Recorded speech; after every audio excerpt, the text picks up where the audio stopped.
ইন্নাল হামদুলিল্লাহ নাহমাদুহু ওয়া নাস্তাঈনুহু ওয়া নাস্তাগফিরুহু ওয়া নাউযু বিল্লাহি মিন শুরুরি আনফুসিনা ওয়া মিন সাইয়্যাতি আমালিনা মান ইয়াহদিল্লাহু ফালা মুদিল্লা লাহু ওয়া মান ইউদ্লিল ফালা হাদিয়া লাহু ওয়া আশহাদু আল্লা ইলাহা ইল্লাল্লাহু ওয়াহদাহু লা শারীকা লাহু ওয়া আশহাদু আন্না মুহাম্মাদান আবদুহু ওয়া রাসূলুহু আম্মা বা'দ ফাইন্না খায়রাল হাদিসি কিতাবুল্লাহ ওয়া খায়রাল হাদী হাদিয়ু মুহাম্মাদিন সাল্লাল্লাহু আলাইহি ওয়াসাল্লাম ওয়া শাররুল উমুরি মুহদাসাতুহা ওয়া কুল্লু মুহদাসাতিন বিদআহ ওয়া কুল্লু বিদআতিন দালালাহ ওয়া কুল্লু দালালাতিন ফিন্নার। আসসালামু আলাইকুম ওয়া রাহমাতুল্লাহি ওয়া বারাকাতুহু। আমরা আজকে যে বিষয়টা পড়ব, যেমন আগে আমরা অ্যানাউন্স করছি, ঈমান বিনষ্টকারী বিষয়সমূহ, এটা একটা সময় ছিল যখন 2013-14তে আমি যখন সিলেটে প্রোগ্রাম করতে আসতাম, কোনো জায়গায় বা কোনো যখন মৌলভীবাজারে করছি, তারপরে অন্যান্য জায়গায় সিলেটের আরও নানা জায়গায় করছি, নবীগঞ্জ করছি প্রোগ্রাম। তো তখন প্রথম হালাকাটা আমরা চেষ্টা করতাম এই টপিকটা দিয়ে করতে। এটা খুব ইম্পর্ট্যান্ট টপিক, কিন্তু এখন তার চেয়েও বেশি ইম্পর্ট্যান্ট হয়ে গেছে আল্লাহ সত্যি আছেন কি না এটা নিয়ে আলোচনা করা। কারণ বাংলাদেশে নাস্তিক মুরতাদের সংখ্যা বেড়ে গেছে, এগনোস্টিকের সংখ্যা বেড়ে গেছে, সেই জন্য আমরা এখন ওইটা দিয়ে শুরু করি। তো যাই হোক, আমরা এটা একটা জুমার খুতবা, 3টা খুতবা আমরা আশা করি দুইটা সেশনে শেষ করতে পারবো, আজকে এবং আরেকবার একটা পরে একটা সেশন ইনশাআল্লাহ, আল্লাহ যদি বাঁচায় রাখেন। তো এমনিতে 3টা জুমার খুতবা এখানে ইনে গো আছে আর কি, একটার পর একটা আছে এখানে। তো ঈমান বিনষ্টকারী বিষয়ে অনেক, মাত্র যে 10টা 15টা 20টা সেরকম না, অনেক বিষয় ঈমান বিনষ্টকারী। কিন্তু স্কলার ভেদে এটাকে কেউ 10টা, কেউ 12টা, কেউ 20টা এইভাবে বলছেন। আব্দুল আজিজ বিন বাজের লেখা আছে একটা 10টা। আমার ছেলের একটা বই আছে যে স্টুডেন্ট লাইফে লিখছিল ঈমান বিনষ্টকারী বিষয়সমূহ, আবদুল্লাহ আবু ইব্রাহিম নামে লিখছিল আর কি, মানে তার ছেলের নাম ইব্রাহিম, সেই হিসাবে ওই নামে প্রকাশিত, এখন আউট অফ প্রিন্ট। সে সেখানে 20টা দিয়ে লিখছিল, আর এই লেখক 12টা উল্লেখ করছেন। কিন্তু এই 12টা বা 20টা বা 10টার ভিতরে যে সীমাবদ্ধ তা না, ঈমান বিনষ্টকারী বিষয় অনেক আছে। কিন্তু এখানে যেগুলা আমাদের কনসার্ন, যেগুলা আমরা দৈনন্দিন জীবনে পাই বা মিস করি, সেগুলোকে হাইলাইট করা হয়েছে। তো প্রথমে আমি লিস্টটা পড়ে দিই। ঈমান বিনষ্টকারী বিষয়ে এই লেখক 12টা বলছেন, এবং সেই 12টার লিস্টটা আমি পড়ে দেব।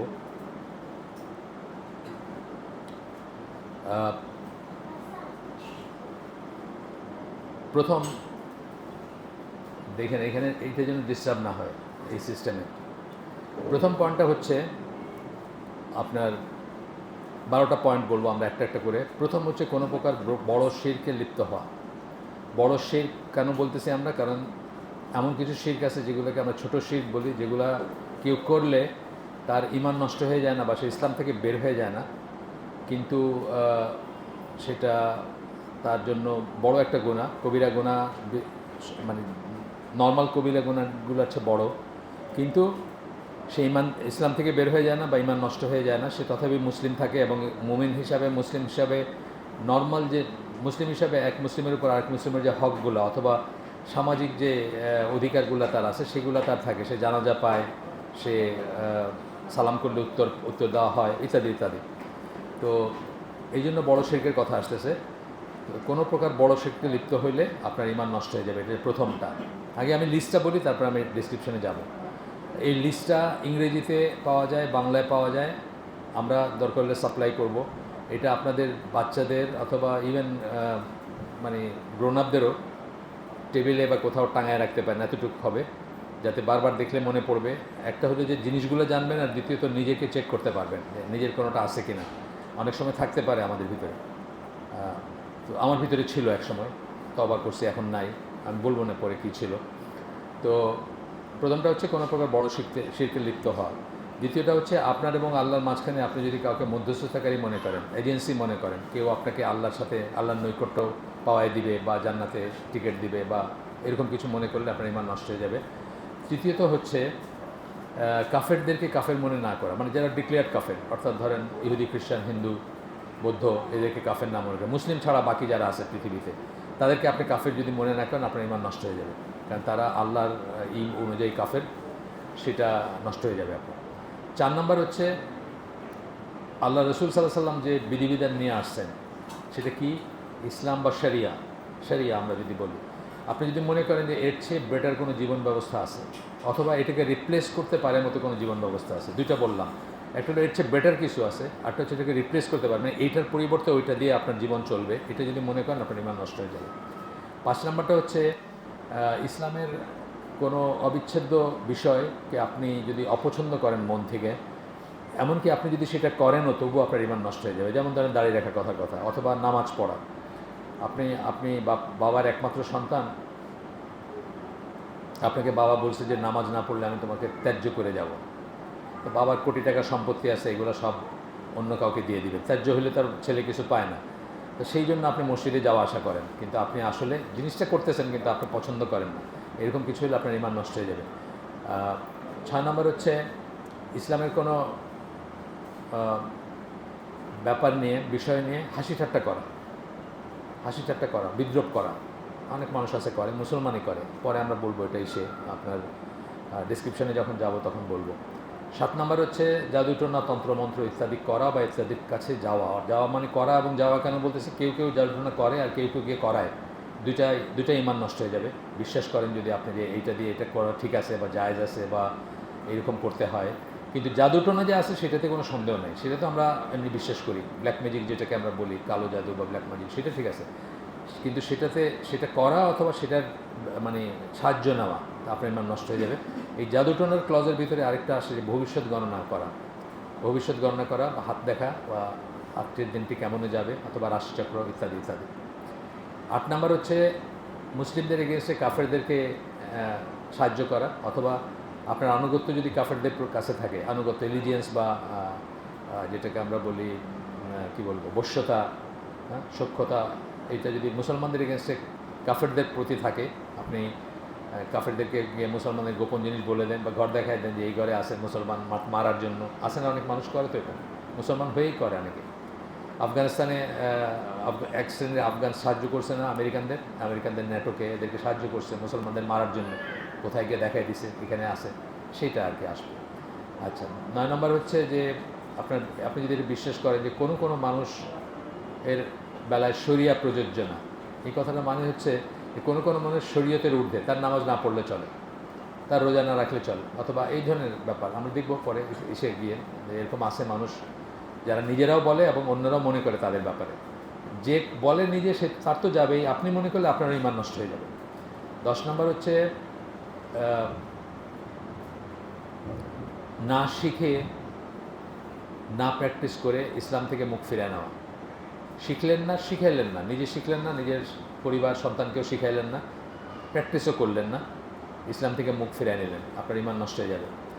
আচ্ছা, এরপরের 11 নম্বর হচ্ছে যে দিনের কোনো অবিচ্ছেদ্য অংশকে অস্বীকার করা, মানে ইসলামের একটা ধরেন সুন্নাহ, কথার কথা সুন্নাহ ছাড়া কোনো ইসলাম নাই, এখন আপনি বললেন আমি কোরআন মানি কিন্তু সুন্নাহ মানি না, এরকম জিনিসের এইরকম ব্যাপার বললে আপনার ইমান নষ্ট হয়ে যাবে। আর 12 নম্বর হচ্ছে সালাত পরিত্যাগ করলে, এই সালাত পরিত্যাগ করার ব্যাপারটাতে উনি একটু ক্লজ দিয়েছেন যে এটার ব্যাপারে সব আলেমের মত একরকম না, এটা আমরা পড়বো পরে ডিটেলস, কোন আলেমের মত কীরকম, তিনটা মত আছে প্রমিনেন্ট মত, তো আমরা পরে ইনশাআল্লাহ ডিটেলসে পড়বো। তো আসেন আমরা মেইন টপিকে যাই। এই লিস্টটা আপনারা চাইলে আমরা আপনাদেরকে সাপ্লাই করব, হোয়াটসঅ্যাপ গ্রুপে হোক অথবা স্কুলের থ্রুতে সাপ্লাই করব, আপনারা চাইলে ছোট্ট এক পৃষ্ঠা লিস্টটা আর কি, আপনারা চাইলে এটা এখানে আসে বোধহয় অলরেডি এনায়েত হয়তো করছে, তাই না, কাকের দিয়েছে, লিস্টটা টানায় রাখতে পারেন, বাসায় বাচ্চাদের সাথে আলোচনা করতে পারেন, অল্প স্বল্প, বেশি বাচ্চাদেরকে বেশি জ্ঞান দেওয়ার লাভ নেই, অল্প বললেন যেটুকু তারা অ্যাসিমিলেট করতে পারে। এই খুতবা বা লেখাটা শুরু করছেন উনি এই দিক দিয়ে যে বনি ইসরায়েলের সবচেয়ে বড় ভুলের একটা ছিল তারা মনে করতো তারা বিশেষ জনগোষ্ঠী, তাদের আল্লাহর প্রিয় বিশেষ জনগোষ্ঠী, বেছে নেওয়া জনগোষ্ঠী, which is to some extent true, কিন্তু তার সাথে যেটা মনে করতো যে তাদের কোনো দিন শাস্তি হবে না, অথবা যদি হয়ও সেটা অল্প সময়ের জন্য হবে, এটা মনে করে তারা নিশ্চিন্তে সব খারাপ কাজগুলো করে যেত। আজকে মুসলিম উম্মার অবস্থা মোটামুটি সেরকমই। আজকে আমরাও মনে করি লা ইলাহা ইল্লাল্লাহ যেহেতু বলছি, কোনো না কোনো দিন জান্নাতে যাবো, এই যে কোনো না কোনো দিন বলতে কী বোঝায় এটা আমরা ডিপলি চিন্তা করে দেখি না, কারণ আমরা আসলে জান্নাত আমি বিশ্বাসও করি না সেইভাবে, এটার পরিণতি কী বা কী অবস্থায় আমাদের ফেস করতে হতে পারে এগুলো আমরা চিন্তাও করি না। তো এই জন্য উনি বলতেছেন যে এটা আজকে মুসলমানদের জন্য জরুরি হয়ে গেছে তাদেরকে বোঝানো যে আমাদের কমপ্লেসেন্ট হওয়ার বা পরিতৃপ্ত হওয়ার কোনো উপায় নাই যে আমরা ভালোই আছি, আমাদের কিছু হবে না, ওদের হবে, অন্যজনের মানে খ্রিস্টান ইহুদি কাফেরদের হবে, আমাদের কিছু হবে না, এটা চিন্তা করার কোনো স্কোপ নাই। তো এখানে সূরা আল ইমরানের 24 নম্বর আয়াত দলিল হিসাবে দিচ্ছেন, যেখানে বলতেছেন this is because the said, তারা বলতো the fire shall not touch us but for a number of days, আগুন আমাদেরকে স্পর্শ করবে না, আর করলেও খুব অল্প সময়ের জন্য করবে। এখন মুসলিম যারা, তারা যদি জাহান্নামের গল্প বা কাহিনীগুলো শোনে অথবা বৈশিষ্ট্যগুলো শোনে, তাদের বুকের পাটা এমন হওয়া উচিত না যে আমি 1 সেকেন্ডের জন্য জাহান্নামে যাব, তারপরেই তো আমি 1 সেকেন্ডও যদি হয়, মানে বলা হয়ে থাকে যে 1 সেকেন্ডের জন্য জাহান্নামের যে শাস্তি, সেটার বিনিময়ে ওই দিন কোনো মানুষের যদি দুনিয়া এবং দুনিয়ায় যা কিছু আছে সব যদি তার হয়, সে সব দিয়ে দিবে যদি 1 সেকেন্ডের টর্মেন্ট থেকে বাঁচার জন্য। যে শাস্তি আমাদেরকে বোঝানো হয় আগুন বলে বা জাহান্নামের বলে, এগুলা হচ্ছে মানে মানুষের ভাষায় আপনি যতটুকু বোঝানো যায় ততটুকু। এই আগুন কিন্তু দুনিয়ার আগুনের মতো না। এই আগুনকে জ্বালাবে, এটা বুঝেন তো, মানে জিনদের ভিতর তো জাহান্নাম আছে, তারা তো আগুনের তৈরি, কিন্তু তারা ওইখানে পুড়বে, তারা ওইখানে শাস্তি পাবে, মানে যে আগুনকে পোড়াবে সেই ধরনের আগুন। আমরা চিন্তা করতে পারি যে ব্যাপারটা কীরকম। তো যাই হোক, তো এখানে বলতেছেন যে and that which they use to invent regarding their religion has deceived them, এটা তাদেরকে প্রতারণা করছে, যেটা তাদের দিন সম্বন্ধে তারা নিজেরা আবিষ্কার করছে যে আমরা একদম অল্প সময় থাকবো জাহান্নামে, অল্প কিছুক্ষণ, তারপরেই আমরা বের হয়ে আসবো এখান থেকে।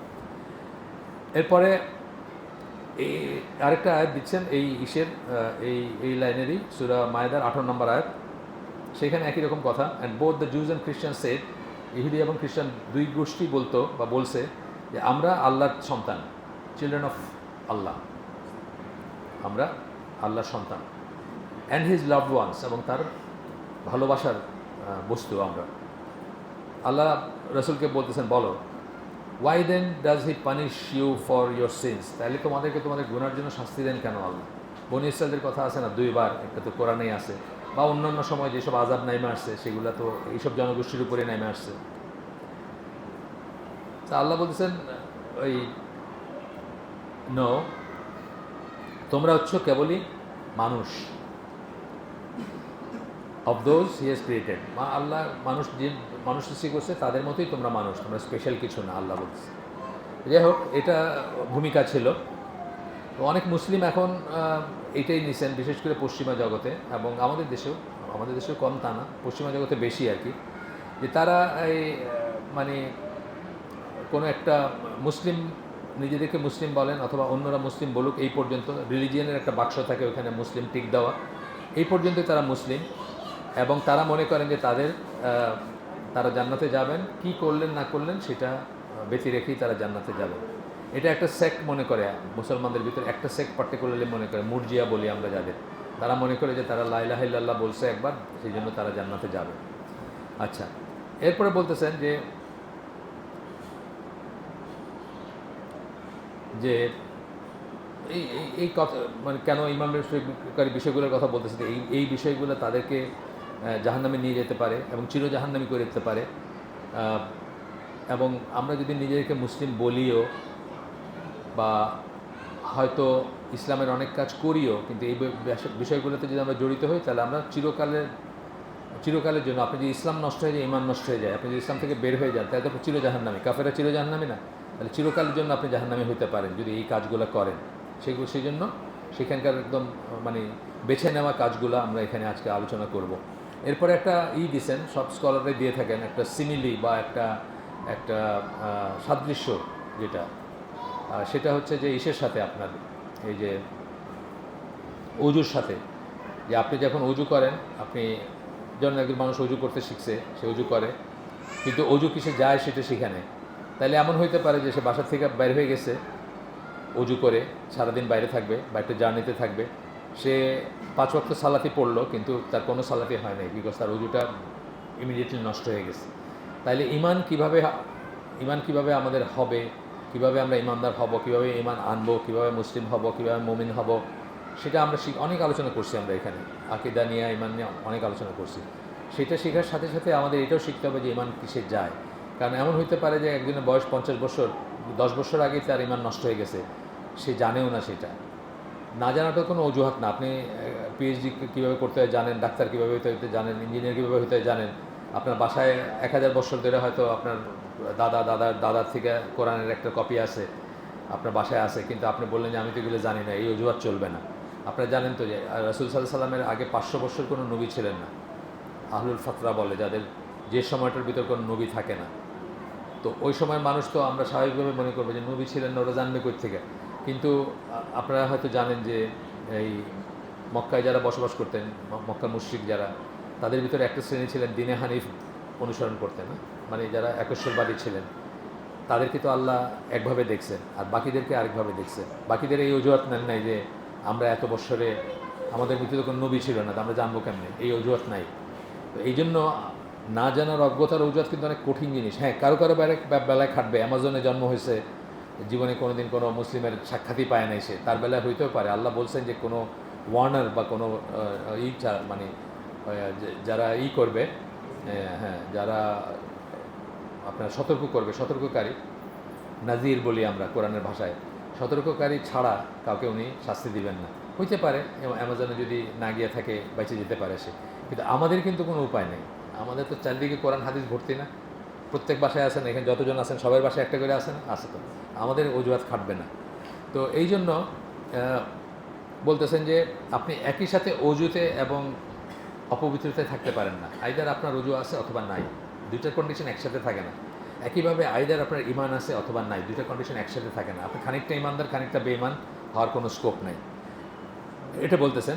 তারপরে একটা কথা বলতেছেন যে এটা আমরা আগে একটা কশন দিতেছেন, আমিও বলি সবসময় হালাকায়, যে আজকে আমরা যেসব ডিসকাস করব এগুলো কারোর ভিতর দেখলে আমরা তাকে কাফের বলবো না, কারণ কাজটা কুফরের, কিন্তু সে কাফির হয়ে গেছে এমন কোনো কথা নেই। এবং এমনও হতে পারে তার অজ্ঞতার অজুহাত আছে, সে জীবনে শুনেই নেই এটা। ইমাম মালিকের একটা আসার এই প্রসঙ্গে আমরা উল্লেখ করব, যেখানে ইমাম মালিক বলছিলেন যে কাউকে এদিকে চলে যান, যেখানে বলছিলেন আপনার ইমাম মালিক বলছিলেন যে কাউকে যদি 99 কাউন্টে কাফের মনে হচ্ছে তার ভিতরে যে সমস্ত আচার ব্যবহার তার, আর একটা কাউন্টে মুসলিম মনে হয়, আমি তাকে মুসলিম বলবো। তার কারণ ওই যে একটা হাদিস আছে যে একজন মুসলিম যদি আরেকজন মুসলিমকে কাফের বলে, তাহলে একজনের উপরে এটা আপতিত হবে। যে বলছে সে যদি কারেক্টলি বলে থাকে তাহলে ঠিক আছে, তাহলে যাকে বলছে সে কাফের। আর যদি ইনকারেক্টলি বলে তাহলে ওটা তার উপর ফিরে আসবে, এই কুফর বা তাকফিরের ব্যাপারটা তার নিজের উপর ফিরে আসবে। এই জন্য এটা খুব ডেঞ্জারাস ব্যাপার, আমাদের এটা কাজ না। এটাই উনি কসম দিয়েছেন প্রথমে, আমি সবসময় বলি এটা আমাদের কাজ না, এটা কাজ হচ্ছে কাদের, রাষ্ট্রযন্ত্রের অথবা মুফতি যারা মুজতাহিদ আলেম তাদের কাজ, এটা আমাদের কাজ না। মানুষকে কাফের বলা, কাফের ব্র্যান্ড করা আমাদের কাজ না। বাট কুফরটা জানা অবশ্যই উচিত, এটা দেখলে আমরা সতর্ক হব, নিজেরা হব, অন্যর ব্যাপারে হব, তার সাথে মুআমালাতের ব্যাপারে হব। ধরেন একটা আমি জানলাম যে এর ভিতরে ঈমান বিষ্টকের বিষয় একটা আছে, তার সাথে আমি আমার মেয়ে বিয়ে দেওয়ার কথা চিন্তা করব না। সে জানে কি না জানে এটা তো পরের কথা, জ্ঞান আছে কি না আছে, বাট আমি এখান থেকে দূরে থাকবো, এটা করতে পারি আমরা। তো এটা বললেন যে আর এমনিতে জেনারেল কথা হচ্ছে আর একটু সামনে যাওয়ার আগে যে কুফর অফ অ্যাকশন এবং কুফর অফ বিলিফের ভিতর তফাৎ করতে হবে। দুই রকম জিনিস, একটা হচ্ছে কুফর অফ অ্যাকশন, কুফর অফ বিলিফ। অনেক সময় কিছু ব্যাপার আছে যেখানে আপনি কি বিশ্বাস করছেন, কত জ্ঞান আছে, এগুলা কোনো ফ্যাক্টর না। আপনি এটা করছেন মানে আপনি, যেমন ধরেন আল্লাহকে গালি দিচ্ছেন, কোরআন ডিসেক্রেট করছেন, কোরআনকে আপনি ছিঁড়ে পায়ের নিচে ফেলছেন দেখাইতে, ছবি তুলছেন, ফেসবুকে পোস্ট করছেন, আপনি যে কাফের এই ব্যাপারে আর কোনো ফতোয়ার দরকার নেই। এরকম কিছু ব্যাপার আছে, কিন্তু অধিকাংশ ব্যাপারে কুফর অফ অ্যাকশন এবং কুফর অফ বিলিফের ভিতর তফাৎ করতে হবে। একটা মানুষ কুফর একটা কাজ করলেই সে কাফের হয়ে যায় না, বুঝছেন? কিন্তু বিশ্বাসটা হলো মেনলি, বিশ্বাসের জন্য মানুষ মুমিন বা কাফের হয়। আর কর্ম অ্যাকশন অনেক সময় মানুষ বাধ্য হয় একটা কিছু করতে। যেমন আল্লাহ রসুল একজন সাহাবী বলছিলেন যে আমার তো ইমান নাই, কেন যে ওরা পানতি চুবাবে বলে ভয় দেখাইছে, আমি তো বলছি আমি আপনার সে আর বিশ্বাস করি না। আল্লাহ রসুল বলছেন তোমার ভিতরে কি ইমান ছিল? যে হ্যাঁ ছিল। বল ঠিক আছে, তাহলে তোমার ইমান যায় নাই, কারণ তোমার এখানে যান বাঁচানোর, তোমার তো এমন ভয় দেখেছে যে তোমার মাইরে ফেলবে, তুমি সেই ভয়ের বলছো এই কথাটা, সুতরাং তোমার ইমান যায় নাই। তোমাকে যদি আবার এরকম অত্যাচার করে বা বলে যে করবে, তুমি আবারও বললো একই কথা, কিন্তু তোমার ভিতরে যেন ইমান থাকে, এই ছিল সামারিয়া। তো এটা একটা দলিল কিন্তু, যে কুফর অফ অ্যাকশন এবং কুফর অফ বিলিফের ভিতরে আলাদা করতে হবে, দুইটাকে এক করে দেখা যাবে না। অনেক সময় দেখবেন যে বাংলাদেশের রাষ্ট্রযন্ত্রে হয়তো কেউ একজন আছে, সে বাধ্য একটা প্রসেসের ভিতর দিয়ে যাইতে, এমনকি সংবিধান অথবা আইন প্রণয়ন করতেও সে বাধ্য, বা ওই সবাই থাকতে সে বাধ্য, কিন্তু মনে মনে সে বিশ্বাস করে যে এগুলো ঠিক না।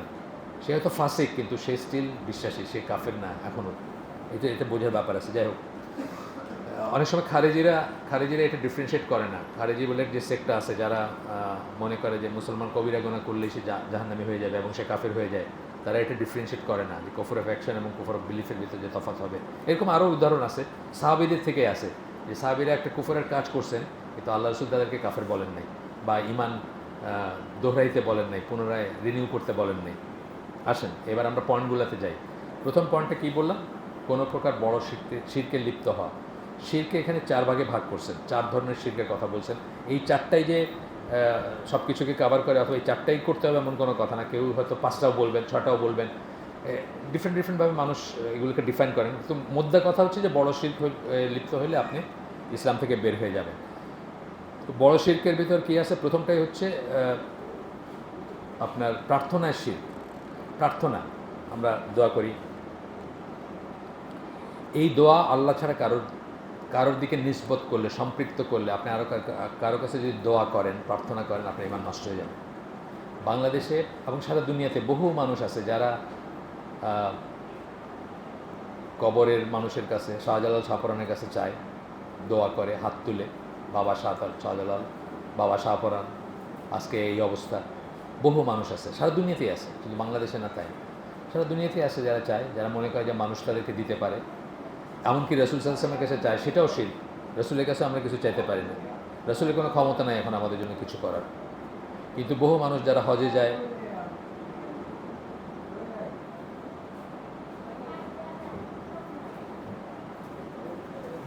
বহু মানুষ আছে যারা রসুলের কাছে চায়, যারা আপনার হজে যাচ্ছে, তাদেরকে ওই এয়ারপোর্টে জিজ্ঞেস করে কেমন লাগতেছে হাজি সাহেব, আপনার দোয়া করেন বাবা রওজাটা দেখে যেন মরতে পারি। মানে এটাই তার প্রধান উদ্দেশ্য হজে যাওয়ার। হজ কিন্তু একটা ফরজ ইবাদত, যেটা আল্লাহর জন্য করতে হয়। এখানে মানুষের কোনো ব্যাপার নাই, রসুলের কোনো ব্যাপার নেই। আল্লাহর জন্য আল্লাহর করে, হ্যাঁ আল্লাহ রসুলের দেখানো পদ্ধতিতে করবো আমি, সেটা ঠিক আছে, কিন্তু এটা রসুলের জন্য করি না, বা রসুলের কোনো ব্যাপার নেই। এটা আল্লাহ, সকল ইবাদত হচ্ছে কেবলমাত্র আল্লাহর জন্য। এখন সে মনে করতেছে সে যে সৌদি আরব যাচ্ছে, তার প্রধান উদ্দেশ্য হচ্ছে নবীর রওজাটা দেখবে। শুধু তাই না, ওইখানে গিয়ে সে চাবে আমার মেয়ের বিয়ে হইতেছে না বহুদিন, ইয়া রাসূলুল্লাহ আপনি একটা ব্যবস্থা করে দেন। আর আছে বাংলাদেশি মানুষ চিঠি লিখে নিয়ে যায় ওইখানে দেওয়ার জন্য, কাজ করবে একটু, এটা আছে বাংলাদেশি মানুষ আছে। তো এইরকম সারা দুনিয়াতেই আছে, নাই যে তা এমন কোনো কথা নাই। আমি একটা গল্প পড়ছি যে জার্মানিতে এক লোক নাকি ওই ভুল করে একটা ওয়ান ওয়ে রাস্তায় উল্টা দিক থেকে উঠে গেছে। উল্টা দিক থেকে ওইসব দেশে একটা রাস্তায় উঠে যাওয়া মানে নিশ্চিত মৃত্যু। মানে যারা আসতেছে তাদের চিন্তাই করবে না যে উল্টা দিক থেকে কেউ আসতেছে। আমাদের দেশের মতো না যে অ্যাম্বুলেন্স একটা এরম করতে করতে উল্টা দিকে যাবে। মানে এটা খুব ফানি একটা ব্যাপার, সারা দুনিয়া আমি এক দেশেই দেখছি, অ্যাম্বুলেন্স একটা প্যাঁ করে উল্টা দিক দিয়ে যাইতেছে আর কি। আর দুনিয়া আল্লাহ তো আমাকে বহু জায়গায় নিয়েছেন, আমি কোথাও দেখি না এই সিন দেখি না। বা এমনকি ওই আমেরিকানরা অনেক বড় সাইরেন বাজায় চলে না, তারা উল্টা দিক দিয়ে চলে না, যেদিক দিয়ে যাওয়া সেদিক দিয়ে যায়। তাই যাই হোক, তো উনি উল্টা দিকে উঠে গেছেন এবং উনি নিশ্চিত মৃত্যুর সময় উনি স্টিয়ারিং ধরে চোখ বুজা আটরশির বাবারে বলছেন যে বাবা আমার তো আর উপায় নেই, আপনি আমার রক্ষা করেন। তারপর উনি দেখলেন কোনখান দিয়ে কী হইয়া গেল, উনি মানে বেঁচে গেছেন আর কি। এইটা হচ্ছে আর কি একটা উদাহরণ। আমাদের দেশে বহু মানুষ আছে এরকম চিন্তা করে, এবং বাচ্চা হওয়ার জন্য যে রাজারবাগি না সায়দাবাদী ডিম পড়া দেয়, ডিমের উপরে কিনলে খেতে দেয়, খাইতে বাচ্চা হয় নাকি কী হয়, বা এরকম আছে, আরও নানা রকমই আছে। তো যাই হোক, প্রার্থনায় কেন বললেন শীত? প্রার্থনা হচ্ছে এবাদতের নির্যাস, এসেন্স যেটা বলি আমরা ইংরেজিতে। এসেন্স, লেবুর এসেন্স কি? লেবুর রস। আমরা লেবু কেন খাই? লেবু কেন কিনি? রসটার জন্য কিনি। রস না থাকে দৌড়, এটা হুফরা সিলেটি ভাষা এখন ফালাই দিল। তো লেবু কিনি লেবুর রসের জন্য। লেবুর যেমন রসটা এসেন্স, একজন মানুষের এবাদতের এসেন্স হচ্ছে সে তার চাওয়াটা, সে যে আল্লাহর কাছে চায়। ইয়াকা নাবুদু ও ইয়াকা নাস্তাইন বলে, আমরা কেবল তোমারই ইবাদত করি, তোমার কাছে চাই, আর কারোর কাছে চাই না। যে জিনিস তার কাছে চাওয়ার সেটা। আপনি বললাম এক গ্লাস পানি দেন, এটা তো আর চাওয়া না। আপনার বললাম ভাই জগটা আগায় দেন, এটা তো আর ওই প্রার্থনা না বা ইবাদত না। তো ইবাদতের মানে ব্যাপার হচ্ছে যে নির্যাস হচ্ছে প্রার্থনা। এই জন্য প্রার্থনা আল্লাহ ছাড়া আর কারোর দিকে সম্পৃক্ত করা যাবে না কোনোভাবে না, এমন রসুল সাল্লাল্লাহু আলাইহি ওয়াসাল্লামের দিকেও না। হ্যাঁ, অনেকে আমাদের দেশে এই জিনিসগুলো ভুল করে, বলে যে ফরজ নামাজ তো পড়ি আল্লাহর লিগা, সুন্নত পড়ি রসুলের লিগা। না, সুন্নত রসুলের লিগা পড়ি না, সুন্নত আল্লাহর লিগা পড়ি। হ্যাঁ, ফরজও আল্লাহর লিগে, সুন্নত আল্লাহর লিগে, তবে সুন্নতটা এই জন্য পড়ি যে রাসূল পড়ছেন দেখে পড়ি, সেটা একটা আলাদা জিনিস। উনি শিখাই দিয়েছেন এই সময় এটা পড়া যায়, এটা পড়লে এই ফজিলত, এটা পড়লে এরকম, এই জন্য পড়ি। গেল প্রথম পয়েন্টটা মোটামুটিভাবে শেষ। এখানে দলিল হিসাবে এর আগে একটু কথা বলছেন শিরক নিয়ে, সেটা জেনারেল কথা, সেটা একটু বলা দরকার ছিল। সূরা নিসার 48 নম্বর, সূরা মায়েদার 72 নম্বর আয়াত, এই দুটো আয়াত আপনার মনে রাখবেন, জাস্ট নাম্বারটা মনে রাখবেন। সূরা নিসার 48, সূরা মায়েদার 72, এই দুটা আয়াতকে যদি একসাথে সামারাইজ করেন তাহলে দেখবেন যে এখানে আল্লাহ বলতেছেন যে আল্লাহ শিরকের গুনাহ মাফ করেন না, যে শিরকের উপর মারা যাবে তার গুনাহ মাফ করবেন না আল্লাহ, তওবা না করে অফকোর্স। এর নিচে যাকে খুশি তাকে মাফ করে দিবেন, এটা বলতেছেন সূরা নিসার 48 নম্বর আয়াতে, সূরা মায়েদার 72 নম্বর আয়াত, এবং এটা মিলায় যে ইটা দাঁড়ায়। আর বলতেছেন যে শিরকের উপর মারা যাবে তার জন্য জাহান্নাম ওয়াজিব এবং জান্নাত হারাম, তার জন্য জান্নাত হারাম। এই জন্য এটা খুব সিরিয়াস ব্যাপার, আমরা এটা ভালো করে শুনবো। এবং যেহেতু এটা দৈনন্দিন জীবনে অনেক সময় বোঝাই যায় না যে আমরা এটার ভিতরে আছি। যেমন আমি সিলেটি, আমি যখন প্রথম বিয়ে করছি, আই ওয়াজ 22 ইয়ার্স 3 মান্থ, মানে তখন আমার ছিল, বয়স ছিল 22 বছর 3 মাস। নতুন বিয়ে করছি, বউরে নিয়ে যখন প্রথম সিলেটে আসছি, শাহজালাল দরগায় নিয়ে গেছি, নিয়ে গিয়ে বলছে আজকে তোমার চান্স, তুমি তো ময়মনসিংহ বাড়ি, আসো নাই কোনোদিন সিলেট, আজকে যা চাওয়ার চায় নাও, এটাই সুযোগ আর কি। আমার বউ যা চাওয়ার চাইছে, তারপরে বলছে খবরদার পিছন ফিরে বাইর হয় না কিন্তু, আস্তে আস্তে হাইটে হাইটে এভাবে যাইবা, বেয়াদবি হবে, পাশা দেখাইলে সেদিন, মানে ঈশ্বরকে যিনি কি পীর দরবেশ কি বলেন না রে, আউলিয়া। আচ্ছা, তো আমি তার মানে কি, আমি শিরকের উপর ছিলাম, আমি তওবা করছি, আমি আল্লাহর কাছে মাফ চাইছি, আমি ঠিক জায়গায় চলে আসছি। আপনারা যদি কেউ থাকেন, থাকতে পারে, সিলেটের তো খুব ভালো চান্স আছে থাকার। সিলেটে একটা দেখবেন, হঠাৎ দেখবেন একটা গাড়ির গায়ে মালা পরানো, ওই গাড়িটারে নতুন কিনছে, নিয়ে আসছে এখানে মাজারে নিয়ে আসা, এখানে তুষারসেনী কিনছে, কিনে ওইটারে ডিস্ট্রিবিউট করে দিয়ে তারপরে গাড়ির রাস্তায় নামাইছে। খুব কমন সিনে, খুব কমন দেখবেন, ট্রাক বাস এখানে নিয়ে আসা, মাজার ঘুরায় নিয়ে যায়, তাই না? তারপরে শাহপরানের মাজার খুব গরম মাজার, এই বাড়িতে যাইতে মানে বিড়ি খাওয়াটাও পর্যন্ত অনেকে সিগারেটটা লুকায় ফেলে যায় যদি কিছু হয়ে যায়। একদিন আমি তো আমার মামার বাসা ওইখানে খাদিম পাড়ায়, তো একদিন বাগানের কুলিরা রথযাত্রায় যেতেছিল, এই বৃষ্টির দিনে, হয়ে গেছে বোধহয় না এবার, আচ্ছা প্রত্যেক বছরই হয়, রথযাত্রায় যাচ্ছিল, তো ওরা ওই ঢোল কী সব বাজায় না, তো ওদের ওই ট্র্যাক্টর টাইপের জিনিস ওটা বন্ধ হয়ে গেছে। হঠাৎ ওরা খেয়াল করছে আরে এটা তো মাজার, শাহপুরের মাজার তো দেখা যেতেছে, তো ওরা গিয়ে ওইখানে গিয়ে সব টানত করছে, কী দিছে, তারপরে আসলে নাকি ওদের ট্র্যাক্টর আবার স্টার্ট হয়েছে। এগুলো গল্প, সব ওই সব জোনে প্রচলিত গল্প। কিন্তু বিশ্বাস করলে, মনে করলে আপনার ইমান নষ্ট হয়ে যাবে যে দেয়ার ইজ সাচ থিং, যে মৃত মানুষ আপনার জন্য কিছু করতে পারে। আপনি চান নাই তার কাছে, খালি বিশ্বাস করছেন এই গল্পটা, আপনার ইমান নষ্ট হয়ে যাবে। আচ্ছা, গেল প্রথমটা, গেল প্রথম পয়েন্টটা গেল। দ্বিতীয়টা হচ্ছে নিয়তে, উদ্দেশ্যে শিরক। কাজটা ইটসেলফ শিরক না হইতে পারে, আপনিও করতেছেন আমিও করতেছি, একই কাজ করতেছি, কিন্তু আপনার নিয়তটার জন্য, আপনার উদ্দেশ্যের জন্য এটা শিরক হয়ে যেতে পারে, বড় শিরক। আমরা বড় শিরক নিয়ে পড়তেছি, সেকেন্ড ক্যাটাগরি বড় শিরক পড়তেছি, 4টা ক্যাটাগরি আছে। সেটা কি, যে ধরেন আমি গরু জবাই করি আল্লাহর নামে এবং সেটা ডিস্ট্রিবিউট করে দেই, আপনারটা আপনি ফুলতলিতে পাঠাই দিলেন, সাবর অন জবইব, সাবর নামে অনইব, বা সাবর ফকতে, মানে সাব এটার মালিক আর কি, সোজা কথা, সাবের জন্য আপনি করতেছেন এটা। আমারটা শিরক না, আপনারটা শিরক, কাজটা একই, কিন্তু দুজনেই আমরা বিসমিল্লাহ আল্লাহু আকবার বলে হয়তো গরু জবাই করছি, আপনারটা শিরক হইতে পারে, আমারটা নাও হইতে পারে। আচ্ছা, এইখানে আয়াত হিসেবে সূরা আল আনাম 162-63 খুব ফেমাস আয়াত, আপনারা জানেন সবাই, যে আমার সালাত, আমার কোরবানি, আমার জন্ম এবং আমার মৃত্যু হচ্ছে আল্লাহর জন্য, যিনি রব্বুল আলামিন, আর হি হ্যাজ নো পার্টনার, তার কোনো নাই, তার কোনো শরিক নাই। এবং আমাকে এটা বলতে বলা হয়েছে, মানে এই কথাগুলো আমাকে বলতে বলা হয়েছে, বা আমাকে বলা হয়েছে যে এইগুলা বলো, and of this I have been commanded, আমাকে আদেশ করা হয়েছে এই ব্যাপারগুলো, and I am the first of the Muslims. রসুল বলতেছেন এটা, আমি হচ্ছি, রসুলকে আল্লাহ বলতেছেন সে বলে, তারপরে বলতেছেন বা বলো বলে, কুল বলে, তারপরে বলতেছেন আমি হচ্ছে মুসলিমদের ভিতর, মানে মুসলিম মানে কি, আত্মসমর্পণকারীদের ভিতর প্রথম, যারা এই কথাগুলোর কাছে সাবমিট করে তাদের ভিতর আমি হচ্ছি প্রথম। এখানে আরেক আরেক প্রকারের এইটার ভিতরে যে নিয়তের শিরকের ভিতর আরেকটা, কালকে আপনাদের ওইখানে আলোচনা করছি আমি, ওইখানে চাইনিজ লাগতে পারে ওইটা ওই সিচুয়েশনে, আবার আজকে বলবো। সূরা হুদের বাচ্চা বাচ্চা পোলাপানিগুলো বুঝে, হ্যাঁ বুঝে, তাই না? আচ্ছা, আমার তো মনে হচ্ছে উলুবনে মুক্তে ছড়ায় আসলাম। আচ্ছা, সূরা হুদের 15-16 নম্বর আয়াত, এইটা এই আয়াতকে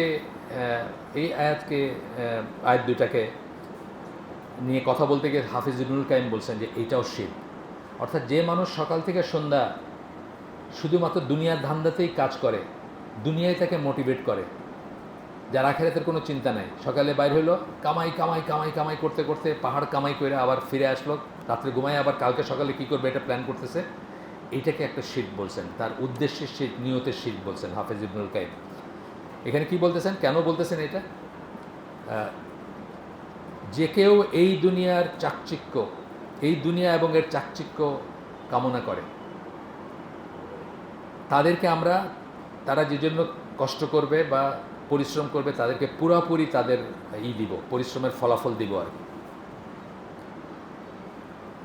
এবং এখানে কোনো কমতি করব না আমরা। এই জন্য দেখেন যারা কাফেররা দিনরাত খাটতেছে তাদেরকে আল্লাহ দিচ্ছেন দুনিয়া, তাই না? দুনিয়ার মোস্ট অফ দ্য জিনিসে তারা আমাদের চেয়ে বেটার, মোস্ট অফ দ্য জিনিস।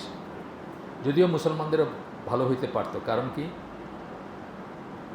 লাক্সারির জন্য না, বিলাসিতার জন্য না, মৌজ করার জন্য না, কিন্তু কমিউনিটির জন্য, জাতির জন্য, ইসলাম মুসলিম জাতির জন্য মুসলমানরা মেহনত করতে পারতো এবং পারফেক্ট হইতে পারতো। ওসমান রাদিয়াল্লাহু আনহুকে আল্লাহ অনেক দিছিলেন, কিন্তু উনি লাক্সারির জন্য সেটা ব্যয় করেন না, এটা মুসলমানদের কাজে, ইসলামের কাজে ব্যয় করছে। আজকে আমরাও সেটা করতে পারতাম, কোনো একটা জিনিস যদি এক্সেল করি। এই যে আফগানরা কি একটা বানাইছে, কি বলেন তো, এটার নাম জানি না, আমি নাম বলে গেছি, 500-600 টাকা 700 টাকার দাম, ওই যে এটা পামির কোলা। পামির একটা মালভূমির নাম এসে আফগানিস্তানে, পামির মালভূমি, সেটার থেকে বোধহয় বলছে। যাই হোক, ওই এটা দিয়ে বানাইছে, ডালিম বাদানা এইসব দিয়ে বানাইছে। ভাল লাগে না শুনতে? ভাল লাগে তো, এটা ডিমান্ড আছে, সমস্যা নাই কোনো, যতক্ষণ এটা লাক্সারিয়াস কোনো ইস্যু যাচ্ছে না। তো ওসমান রাদিয়াল্লাহু আনহু, আব্দুর রহমান ইবনে আউফ, দুজন খুব বড় লোক ছিলেন, অনেক কিছু ছিল তাদের, কিন্তু এগুলো কী কাজে লাগছে? এগুলো ইসলামের কাজে লাগছে, সেটাতে কিন্তু এক্সেল করতে বাধা নেই কোনো। কিন্তু শুধু দুনিয়ার অর্জনের জন্য যে এই যে এলন মাস্কের এই ম্যাডনেস দেখবেন আপনি, মানে কি অবস্থা, মানে আরও চাই, সে তো এখন পর্যন্ত এই গ্রেডের বড় লোক কেউ ছিল না, মানে যত বড় লোকদের হিসাব করা হয় না, $400 বিলিয়ন প্লাস, এটা কেউ ছিল না এখন পর্যন্ত। কিন্তু তার শেষ নাই, কিন্তু সে আরও করবে, আরও দরকার। তো এই জিনিসটা আর কি। তো বলতেছেন যে তাদেরকে আমরা দিব, তারা যার জন্য মেহনত করবে দিব, এবং কিছু কমতি দিব না, কমাবো না কিছু। They are those for whom there is nothing in the hereafter but fire. তারা হচ্ছে ওই সমস্ত মানুষ যাদের জন্য আখেরাতে আগুন ছাড়া কিছু নাই, জাহান্নাম ছাড়া কিছু নাই। And vain are the deeds they did therein, এবং যা কিছু তারা কাজ করছে, আমল করছে, সব গোল্লায় যাবে। আমল বলতে ভালো কাজও করে না এরা, বিল গেটস তো ফাউন্ডেশন আছে, অনেক দান দক্ষিণে করে আফ্রিকাতে, এখানে সেখানে, সব গোল্লায় যাবে। তার সেই ভালো কাজ আল্লাহর কাছে মিনিংলেস। এলন মাস্কও করে হয়তো অনেক কিছু, জনগণের ইসের জন্য করে, এটা তো ভিক্ষা টিক্ষা দেয়, মানুষের দেয় না, অনেক কিছু কামাইলে তখন মানুষের দেয় আর কি, নামের জন্য দেয়, ফাউন্ডেশন করে। বিল গেটসের ফাউন্ডেশন আছে, তার বউয়ের নামেও আছে, মেলিন্ডা, তার যে বউটা ডিভোর্স হয়ে গেছে। And of no effect is that which they use to do, এবং তার সেই সৎ কাজ কোনো কাজে লাগবে না, বা আমল কোনো কাজে লাগবে না কিয়ামতের দিন, তার জন্য আগুন। এই দুইটা আয়াতের কথা বলতে গিয়ে হাফিজ ইবনুল কাইম বলছেন যে এইটাও একটা শিরক, ফর্ম অফ শিরক। কোনো মুসলিম যদি তার জীবনের একমাত্র চালিকা শক্তি শুধু দুনিয়া হয়, সমস্ত কাজকর্ম চিন্তায় ভাবনায় যদি দুনিয়া করতে থাকে, তাহলে সেও এই প্রকার শিরকে যুক্ত হবে। এটাকে যেই প্রকার শিরক আমরা বললাম কি, নিয়তের শিরক, উদ্দেশ্যের শিরক, হ্যাঁ বললাম না, গোল, তিনটা জিনিস বলছেন, with respect to purpose, intention and goal. নিয়তের শিরক, পারপাস কি, উদ্দেশ্য কি, আর গোল হচ্ছে কি, আপনি কি অ্যাচিভ করতে চান সেটা গেল, এটা প্রথম প্রকার গেল। এরপরে বলতেছেন, এটা একটু উনি করছেন, একটু এক্সপ্লেন করছেন এখানে নিজের ভাষায়। বলতেছেন from the time he gets up in the morning, সকালে ঘুম থেকে ওঠার পর থেকে নিয়ে to the time he goes to bed, রাত্রে যখন বিছনায় যায় আবার, his sole purpose, goal and reason for being, জীবনের সোল পারপাস, বিং মানে কি, জীবন, হওয়া, আমরা যে আসি, আমাদের অস্তিত্ব, এটার সোল পারপাস হচ্ছে is not is not to please Allah, এটার সোল পারপাস আল্লাহকে সন্তুষ্ট করা না, but simply for the sake of this world, শুধুমাত্র এই দুনিয়ার জন্য। অথচ আমাদেরকে আল্লাহ কী বলছেন, ওয়ামা খালাকুল জিন্না ওয়াল ইনসা ইল্লা লিয়াবুদুন, একমাত্র পারপাসে আল্লাহ সৃষ্টি করছেন তার ইবাদত করার জন্য। সুতরাং ওইটা ছাড়া, ওইটা না থেকে আমরা যত মেহনত করি, যা করি, আল্লাহর কাছে এগুলো মিনিংলেস, এবং এটা এক প্রকারের শিরক যদি আমরা করে থাকি সেটা। দ্বিতীয়টা, আনুগত্যের শিরক। এখানে দলিল হচ্ছে সূরা তওবার 31 নম্বর আয়াত, যেখানে আল্লাহ বলতেছেন যে ইহুদিরা এবং খ্রিশ্চানরা তাদের রাব্বি এবং মঙ্কস, মানে তাদের বিশপ যারা আর কি, ধর্মযাজক যারা, তাদেরকে রব বানায় নিছে, আল্লাহ ছাড়া তাদেরকে রব বানায় নিছে, আল্লাহ মানে আল্লাহ ছাড়াও তাদেরকে রব বানায় নিছে। তো আল্লাহ ছাড়া কাউকে রব বানানো মানে তো শিরক করা। তো আদি বিন হাতিম, মাফ করবেন, আদি বিন হাতিম খ্রিশ্চান ছিলেন। উনি আল্লাহ রসুলের কাছে আসছিলেন মুসলিম ইসলাম গ্রহণ করতে।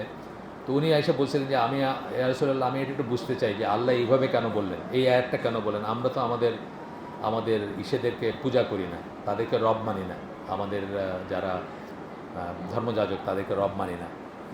তো তিনি বললেন, আল্লাহ রসুল সাল্লাল্লাহু আলাইহি ওয়াসাল্লাম বললেন যে তোমাদের যারা ধর্মযাজক বা ধর্মগুরু, তারা যদি কোনো একটা হারাম জিনিসকে হালাল বলে, তোমরা সেটা মাইনে নাও না? উনি বললেন যে হ্যাঁ, তা তো নেই। তারপরে উল্টাটা বললেন যে কোনো হালালকে যদি হারাম বলে, হারামকে হালাল যেভাবে হালালকে হারাম দুটোই সেম, তাইলে তোমরা মাইনে নাও না? যে হ্যাঁ, সেটাও মানি। এইটাই হচ্ছে রব বানায় নেওয়া। তাহলে যে আনুগত্য আল্লাহর কাছে থাকার কথা, সেই আনুগত্য যদি আপনার পলিটিক্যাল পার্টির লিডার, আপনার জামাতের লিডার, আপনার যে জামাতের অনুসারী, আপনার মসজিদের ইমাম অথবা আপনার মাযহাবের ইমামের যদি আপনি সেই ইসে নেন, নোয়িং দ্যাট এটা হারাম, কিন্তু উনি বলছেন এটা ঠিক আছে, আপনি এটাকে হালাল জ্ঞান করে করতে থাকলেন। অথবা উল্টাটা, যেটা যেমন ধরেন এটার একটা পায়তারা চলতেছে এখন, কোরবানি দেওয়াটারে কেমনে করে নিষেধ করা যায়।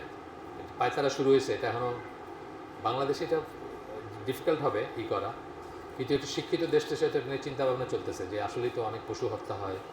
অনেকে মরক্কোতে কিন্তু এবার অফিসিয়ালি, জানেন তো, এবারের কোরবানি দিতে মরক্কো কিন্তু অফিসিয়ালি ব্যান করে দিছে, স্লটার ব্যান করে দিছে, কোনো কোরবানি দিতে পারে না মরক্কোতে কেউ। তারা কারণ দেখেছে যে তাদের ওই গবাদি পশু, মানে কী বলে, ছাগলের জনসংখ্যা খুব হ্রাস হয়েছে ওই খরার জন্য, এবং ঘাস টাস ছিল না, বা এই জন্য তারা বলছে যে 1 বছর একটু স্কিপ করতে। আমি জানি না এটা জায়েজ হইতেও পারে যদি মুফতিরা বলে থাকেন, বিশেষ একটা কারণ আছে, মানে জাতিগত বিপর্যয়ের কারণ যদি থাকে, জানি না। কারণ কোরবানি তো আলোচনার জামার মতে এটা সুন্নত মুআক্কাদা, এটা ওয়াজিব বা ফরজ না। তো সেটা হইতে পারে, শাসকের হয়তো সেই ইচ্ছা থাকতে পারে। মরক্কোর শাসক তো রাসূলুল্লাহর ফ্যামিলি, মরক্কো এবং জর্ডানের শাসক কিন্তু হাশেমি, মানে আল্লাহ রসুলের চেন থেকে আসছে। ইরানিয়ানরা বলে, তাদের ইমাম খোমেনির কথা বলে, এরাও নাকি ওই চেনে, হইতে পারে সেই চেন থেকে আসা ওইদিকে চলে গেছে। ওই চেন থেকে আসা কিছু মিন করে না। আপনি যদি তাওহীদের শর্ত পূরণ না করেন, কিছু মিন করেন না আপনি কোন চেন থেকে আসছেন। আচ্ছা, এরপরে প্রথম পয়েন্টটা, আমরা থার্ড পয়েন্টে আসি এখন, আনুগত্যের শিরক।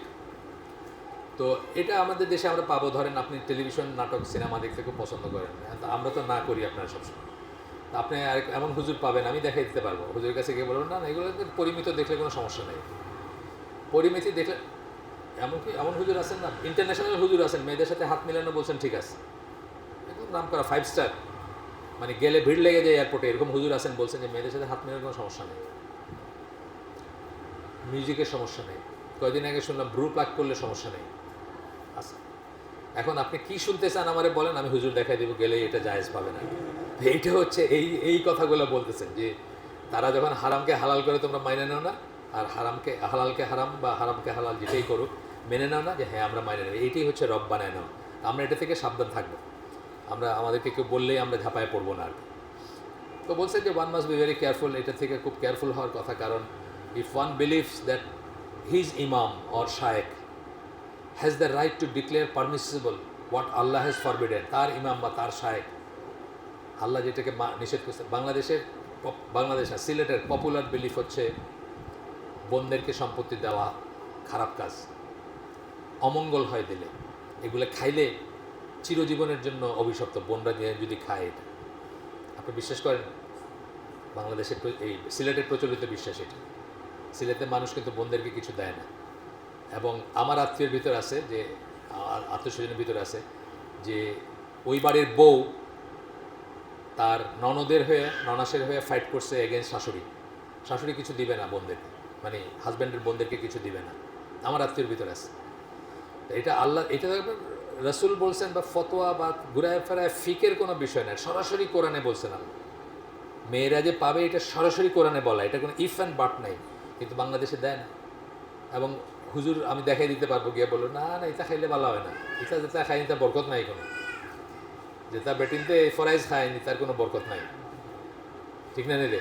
খোঁজ না এলা। আচ্ছা গেল। এরপরেরটা হচ্ছে ভালোবাসার শির্ক। এটা খুব ভয়ঙ্কর একটা জিনিস, এটার ভিতরে আমরা সবাই পড়ে যেতে পারি বা থাকতে পারি। এটা হচ্ছে কি, ধরেন শীতের রাত্রে আপনি ফজরের নামাজে উঠতে যাচ্ছেন, আপনার বউগুলো আরে এমলা গিয়ে কিতা হঠাৎ বাদে পড়ি নেবে, 8টার সময় অফিসে যাওয়ার আগে পড়ি নেবে হুতিরও। বউয়ের ভালোবাসায়, বউয়ের মায়ে আপনি নামাজ ছেড়ে দিলেন, শুয়ে পড়লেন, তাই না? হতে পারে। আমাদের ছেলেদের ব্যাপারে, সন্তানদের ব্যাপারে, বউয়ের চেয়ে বেশি সন্তানদের ব্যাপারে হয়। আমাদের জানটা ওইখানে থাকে, প্রাণভ্রমরতা সন্তানের কাছে থাকে। এই সন্তান হারাম জিনিস চাইতেছে, আপনি দিতেছেন, হারাম কাজ করতেছে, আপনি চুপ করে আসেন ভালোবাসার থেকে। এটা হলো ভালোবাসার শিল্প, যেটা আল্লাহর বিধান থেকে আপনাকে সরায় নিচ্ছে, ভালোবাসা সরায় নিচ্ছে। এটার সবচেয়ে ভয়ঙ্করটা হচ্ছে নিজের ডিজায়ারের পূজা করা, নিজের কামনা বাসনা, নিজেকে ভালোবাসা, নিজের নফসকে ভালোবাসা, এমন ভালোবাসা যে যার জন্য আপনি আল্লাহর বিধান থেকে সরে যাবেন। এটা হচ্ছে সবচেয়ে ভয়ঙ্করটা। সূরা ফুরকান 43 নম্বর আয়াত এবং সূরা জাসিয়ার সম্ভবত 30 নম্বর আয়াত একই কথা বলছেন দুইটা আয়াতে আল্লাহ, যে তুমি কি তাদের দেখেছো যারা তাদের নিজেদের হাওয়াকে, হাওয়া মানে কি কামনা বাসনা ইচ্ছা ভাল্লাগাকে ইলা বানায় নিছে, তুমি কি তাদেরকে দেখছো? তো এখান থেকে আমাদের বুঝতে হবে যে আমি তাই করি ভাই এমন যখন চাহে যাহা, নজরুল ইসলামের একটা কবিতার লাইন, তাই না? আমি তাই করি ভাই এমন যখন চাহে যাহা, এরকম কিছু একটা, মানে যা আমার মন চায় আমি সেটা করি। এই কথাটাই হচ্ছে এক কুফরি কথা, এবং এটা আপনাকে ইসলাম থেকে বাইর করে নিয়ে যাবে। এটাই হচ্ছে ওই শিরকটা, যেটা আল্লাহ বলছেন যে তুমি কি তাদের দেখছো নাকি যারা নিজের হাওয়াকে ইলা বানায় নিছে। এবং এই ভালোবাসা কি ভালোবাসা? নিজেকে ভালোবাসা। নিজেকে যে, আমার নিজেকে ভালোবাসার ব্যাপার আছে না, আমি নিজেকে যে সাপ্লাই দিতেছি, খাবার বলেন, আমার কামনা বাসনা যা চাইতেছে, সিনেমা, গান, নাটক, কার্টুন সব সাপ্লাই দিতেছে নিজেকে, আমার মন চায় সেই জন্য। আল্লাহ কি বলছেন? এটা কোনো ব্যাপার না, এটা হচ্ছে সেই শ্রেণীরই। তো ভালোবাসার শিরক নিয়ে এখানে একটা আয়াত আছে সূরা বাকারার 165 নম্বর আয়াত, যেখানে আল্লাহ বলতেছেন মানুষের ভিতর এমনও আছে যারা আল্লাহ ছাড়াও অন্যকে ইবাদত করে, অন্যের ইবাদত করে, এবং আল্লাহর রাইভেল হিসাবে, মানে আল্লাহর প্রতিদ্বন্দ্বী হিসাবে ইবাদত করে।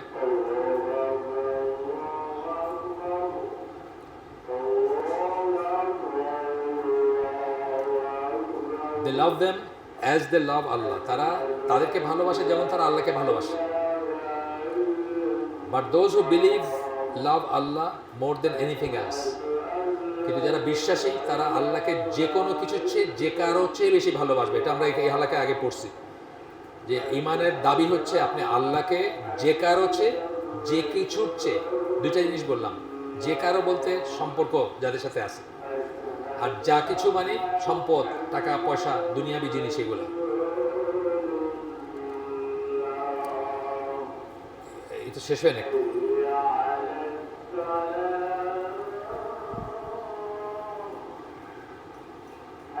ফানি এসে না আসবে না।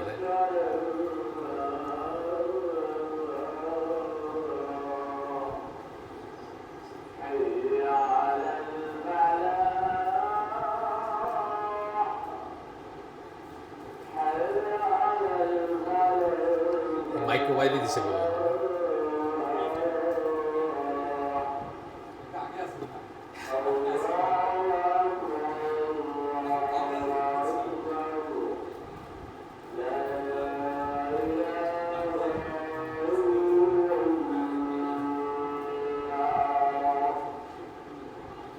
আচ্ছা, প্রসঙ্গত যেহেতু আজানটা হইলো, একটু জানাই রাখি আপনাদের, আজানের সময় কথা বন্ধ করতে হবে এটা কিন্তু মাস্ট না। হ্যাঁ, আপনারা দেখেন আসিম আল হাকিমের ফতোয়া আছে পরিষ্কার, কিন্তু আপনি একটা সওয়াব থেকে বঞ্চিত হইলেন। আপনি যদি আজানটা আনসার করতেন একটা সওয়াব পাইতেন, কিন্তু এটা মাস্ট না। এবং এটা দলিল হচ্ছে ওমর রাদিয়াল্লাহু আনহু যখন খলিফা, তখন মসজিদে আসছেন, তখনকার সিস্টেম ছিল খলিফা মসজিদে আসার পরে বলতেন আজান দাও, এখন নামাজ হবে, উনি তো ইমামতি করবেন, তো বলছেন আজান দাও। তো সাহাবীরা মদিনার মসজিদে ক্লাস্টার বসেছিলেন, কিন্তু তারা কথাবার্তা বন্ধ করেন না, আজান চলছে, তারা কথাবার্তা বলছেন। আর এই কথাবার্তা তো আজানের উত্তর দেওয়া হচ্ছে অনেক বেশি জরুরি কথাবার্তা, দিনের মজলিস। এটাকে ফেরেশতারা আসমান জমিনে, যদি আমরা ইনশাআল্লাহ কবুল করেন আল্লাহ, তাহলে আসমান জমিন ঢেকে রাখেন এবং দোয়া করেন। এটা অনেক বেশি ফজিলতের জিনিস দেন, আজানের উত্তর দেওয়ার চেয়ে এটার ইম্পর্টেন্স বেশি। কিন্তু আমি বন্ধ করছি অন্য কারণে, মানে শুনতে ভালো লাগতেছিল না বা ডিস্ট্র্যাকশন হচ্ছে না। আচ্ছা, গেল। এখন ভালোবাসার শিখ পড়লাম আমরা। Whenever anyone loves anything or anyone more than he loves Allah, he has left the fold of Islam. কেউ যখন কাউকে বা কোনো কিছুকে আল্লাহর চেয়ে বেশি ভালোবাসে, সে ইসলাম থেকে বের হয়ে গেছে। এরপরে বলতেছেন যে উনি তো আমেরিকায় থাকেন, কনভার্টেড মুসলিম, স্প্যানিশ অরিজিনের। ওনার মসজিদের ইমামও ছিলেন, খতিব ছিলেন, অনেক বড় আলেম। আমার কাছে অনারব জগতের এক নম্বর আলেম, আমি ওনাকে জ্ঞান করি আর কি। উনি যা লিখে গেছেন আমি আরেকবার জন্মগ্রহণ করে শেষ করতে পারবো না ওগুলো পড়ে, আর এতই আছে ওনার কাজ আছে। তো উনি বলছেন যে উনি মুসলিমদেরকে বলতে শুনছেন নিজের কানে, বা নিজে শুনছেন, দেখছেন, I am an American first and a Muslim second. আমি প্রথমে একজন আমেরিকান, তারপর একজন মুসলিম। আপনার ইমান অলরেডি নষ্ট হয়ে গেছে, কারণ আপনি আপনার দেশকে আল্লাহর চেয়ে বেশি ভালোবাসেন, দেশকেও আল্লাহর চেয়ে বেশি ভালোবাসা যাবে না। হালে একজন আমাদের ইসলামী ব্যক্তিত্ব ভুল করেই বলছেন, সম্ভবত ভুল করে বলছেন যে আমি প্রথমে মানুষ, তারপরে বাংলাদেশি, তারপরে মুসলিম। কোনো একটা জায়গায় মানুষকে ইমপ্রেস করতে মানবতাবাদী, সেটা বলতে গিয়ে বলছেন। আল্লাহ মাফ করুন তাকে, তার ভুলটা যেন শুধরায় যায়।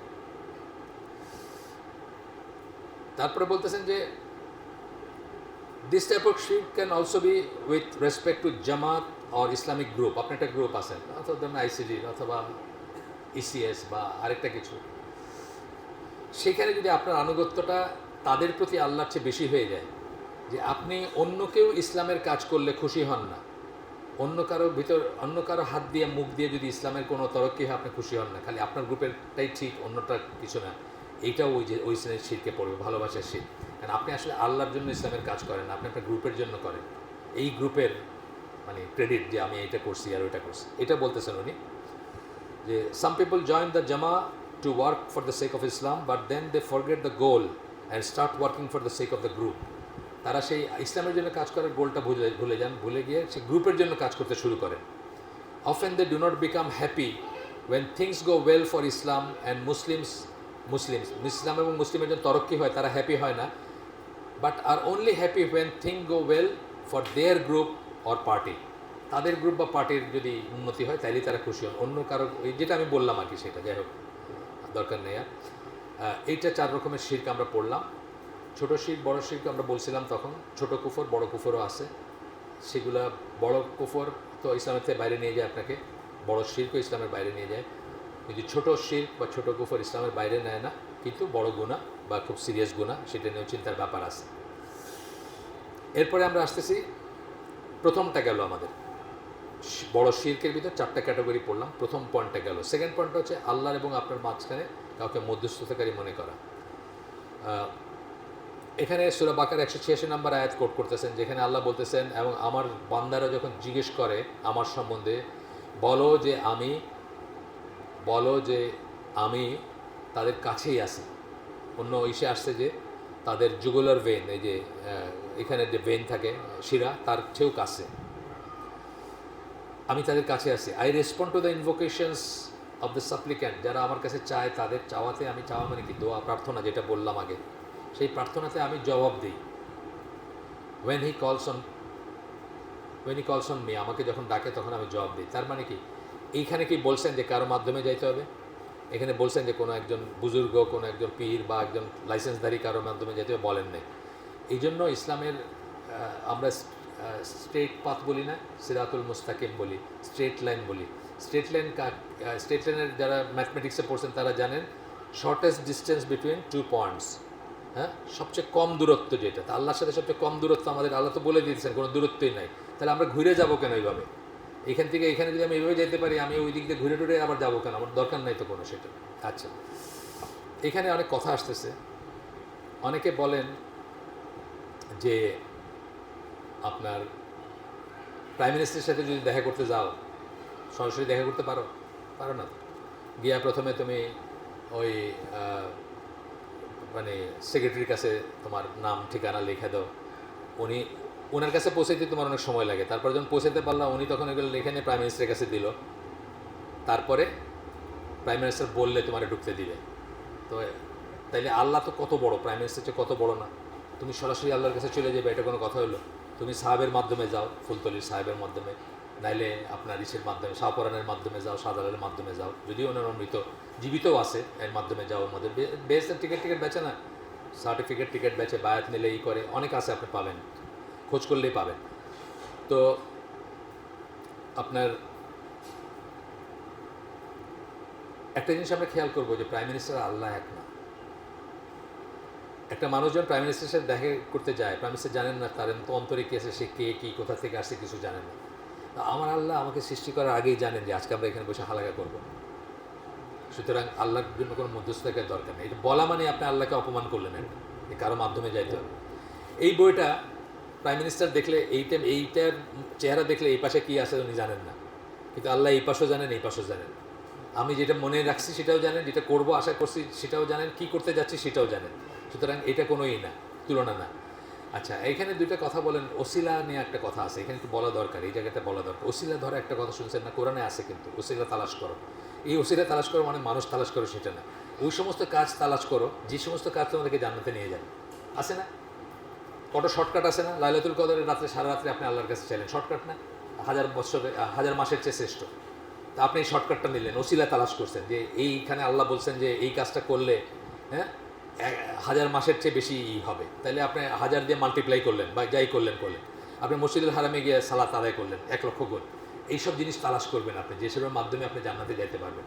কিন্তু এটার মানে মানুষ তালাশ করে না যে মানুষে আপনার ওই টিকিট দিবে বেহেশতের, সেটা না। ওয়াসিলা 3 রকমের ওয়াসিলা জায়েজ। প্রথমটা হচ্ছে আল্লাহর যে সমস্ত নাম সিফাত আছে সেগুলোর ওসিলায় আপনি আল্লাহর কাছে চাইতে পারেন। আপনি বলতে পারেন আল্লাহ আপনি রহমান, আপনি রহিম, আপনি বলছেন আপনি মাফ করে দিবেন, আমার আজকে মাফ করে দেন, ওটা ভুল হয়ে গেছে, অ্যান্ড সো অন, যাই বলেন আল্লাহর নাম সিফাতের করতে পারেন। 2 নম্বরটা হচ্ছে নিজের কোনো ভালো কাজ যেটা আপনি বিশ্বাস করেন যে এটা আল্লাহ কবুল করছেন, সেটার ওসিলায় আল্লাহর কাছে আপনি চাইতে পারেন। সেই কাজটা ধরেন মানে আপনি জানেন একটা ইসরায়েলিতে একটা গল্প আছে যে 3 জন একটা গুহায় আটকায় গেছিলো, পাথর চাপা দিয়েছে, মানে পাথর বন্ধ করেছিল গুহার মুখ, ভারী পাথর, ওনাদের ওইটাতে বাইরে হওয়ার কোনো চান্স নেই। তখন ওনারা এই জিনিসটা বলছিলেন যে আমাদের কি কোনো নেক কাজ আছে যেটা আমরা বিশ্বাস করি যে আল্লাহ কবুল করছেন, আমরা মনে করার চেষ্টা করি। তারপরে একজন করে 3টা নেক কাজের কথা বলছিলেন যে আল্লাহ সেই ভালো কাজ যদি আপনি, সেটা আমি ডিটেলসে গেলাম না, ওটা আরেকটা ইটসেলফ আরেকটা মানে অনেক আলোচনার বিষয়। তো তারপরে একটু করে সরে 3 জনের নেক কাজগুলোতে আল্লাহ কবুল করছেন, তাদের পাথরটা সরে গেছিলো। এটা হচ্ছে দলিল যে আপনার নেক কাজের আপনার ওসিলা আপনি করতে পারেন। এমনকি এমন জিনিস হয় যে এমনও হইতে পারে যে ধরেন বক্সায় দেওয়া বলেন একটা কথা, এই ট্রান্সফার করা, এটা কিন্তু জায়েজ না, এটার কোনো দলিল নেই। হ্যাঁ, বক্সায় দেওয়ার কোনো দলিল নেই, কিন্তু আপনি যেটা করতে পারেন যেটা করতে, ধরেন আপনার এখন আবু সাইদের জন্য আপনার ইচ্ছা করছে যে আপনি দোয়া করবেন বা তাকে আল্লাহ যেন মাফ করেন, আপনি কি করতে পারেন? আপনি নিজে একটা সাদাকা করলেন, আমি মানে উপায় বলে দিচ্ছি। সাদাকা করলেন খালেস নিয়তে আল্লাহর জন্য করলেন, কিন্তু আল্লাহ খুশি হবেন দেখে করলেন। সাদাকা আল্লাহর রাগকে কমায় দেয় এবং আল্লাহ খুশি হন। এরপরে আপনি আল্লাহকে বললেন আল্লাহ আমার এই আমলটা যদি আপনি কবুল করে থাকেন, আমি আশা করি আপনি কবুল করছেন, তাহলে এর ওসিলায় আপনি আবু সাইদকে মাফ করে দেন, এটা জায়েজ আছে। কথাটা বুঝছেন? এইভাবে বললেন জায়েজ আছে।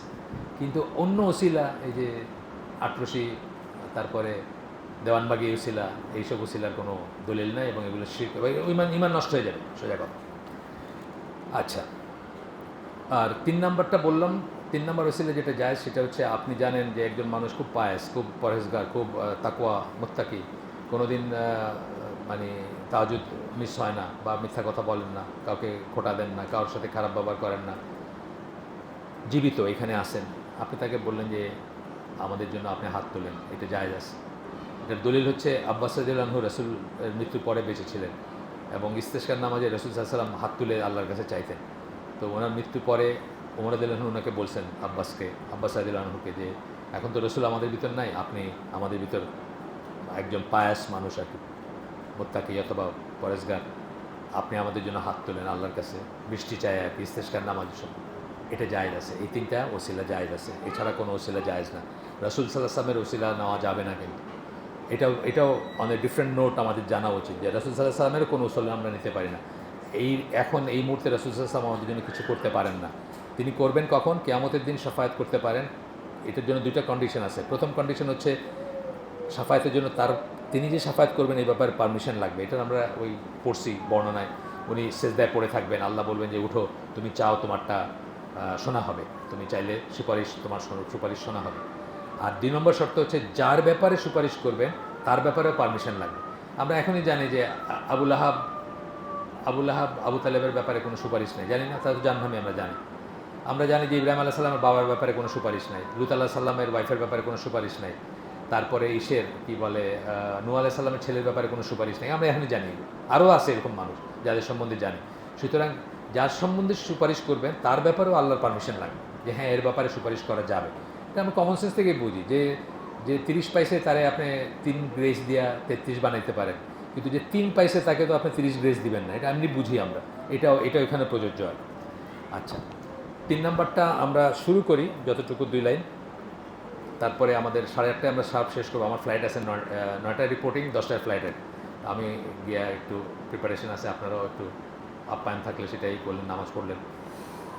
সেটা হচ্ছে কাফেরদেরকে কাফের মনে না করা। এটা কিন্তু আমাদের মারাত্মক ডিজিজ। বহু বাঙালি আছে, বহু বাংলাদেশি মুসলমান আছে যারা মনে করে যে আরে ও তো ওর মতো করে ঠিকই আছে, ও তো ঈসা নবীর ফলোয়ার, সো ওর ধর্মকর্ম করতেছে, ওর মতো ঠিক আছে। অনেকে লাকুম দিনুকুম ওয়ালিয়াদিনের মিনিং এটা করে, ওর মতো ঠিক আছে, আমি আমার মতো ঠিক আছে। লাকুম দিনুকুম ওয়ালিয়াদিনের মিনিং এটা না, কেন আমরা আগেও বলছি অনেকবার যে এটার মিনিং এটা না, এটা কিন্তু তাকফিরের সূরা, মানে তোমার সাথে আমার কোনো সম্পর্ক নাই, গিভ অ্যান্ড টেক নাই, তুমি আমি কিছুটা দিবার আমি তোমার দিব, এরকম কিছু নাই। তাকফিরের সূরা কিন্তু এটা, সূরা কাফিরুন। কিন্তু আমরা এটাকে কী করি, ভালোবাসার সূরা বানায় নিয়েছি যে তোমারটাও ঠিক আছে আমারটাও ঠিক আছে। না, সেটা ও মানে একইভাবে আপনার ধরেন অনেক বড় মানুষ এই ভুলটা করে গেছেন, যেমন আল্লামা ইকবাল, যাকে বলি, আমি আল্লামা বলি না, আপনারা বলেন, ওই জুমার খুতবায় তার শের পড়া হয় অনেকখানে বাংলাদেশে। তো উনি বলছেন যে হিন্দুদেরকে কাফের মনে করা যাবে না। কেন? তারা একটা হায়ার গডে বিশ্বাস করে, মানে সব কিছুর উপরে তারা একজন বড় পরমাত্মায় বিশ্বাস করে, সুতরাং তাদেরকে কাফের বলা যাবে না।